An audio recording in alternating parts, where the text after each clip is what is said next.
জানো তো, মানুষের নিঃস্বার্থ ভালোবাসা না এখনো বেঁচে আছে। সে গল্পটাই তোমাদের শোনাবো। এখন বানাচ্ছি ধনেপাতার চাটনি। তো প্রথমেই নিয়ে নিয়েছি টক দই, রসুন, ধনেপাতা, দিয়ে দিলাম কিছুটা নারকেল, কাঁচা লঙ্কা আর পরিমাণ মতো চিনি, পরিমাণে বিট নুন। তো এবার সবকটাকে ঘুরিয়ে নেব। আর ফ্লেভারিংয়ের জন্য অ্যাড করে নিয়েছি একটু পাতিলেবুর রস। ঠিক আছে, এবার সবকটাকে ঘুরিয়ে নিলেই হয়ে যাবে ধনেপাতার চাটনি রেডি। তো এদিকে দেখো, কয়েকটা মোমো বসিয়ে দিয়েছি। এই মোমোগুলো কিন্তু আমি নিজে কিনে আনিনি বা বানাইও নি, দিয়েছে আমাকে আমার এক পিসি, কালী পিসি।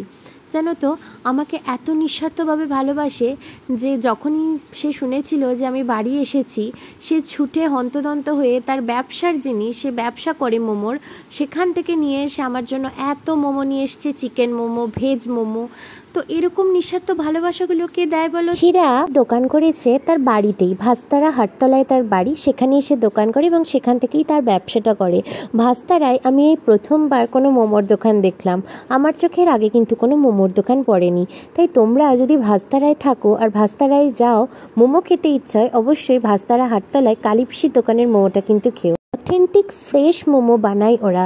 যদি কোনো দিনও আগের দিনের পুর বা ময়দা বেঁচে যায়, ওরা কিন্তু পরের দিন আর তা ইউজ করে না। একদম নতুন করে সব কিছু, মাংস, সবজি সব কিছু নতুন করে বানায়। প্লিজ পিসির দোকানে যেও আর পিসির ভালোবাসা পেও।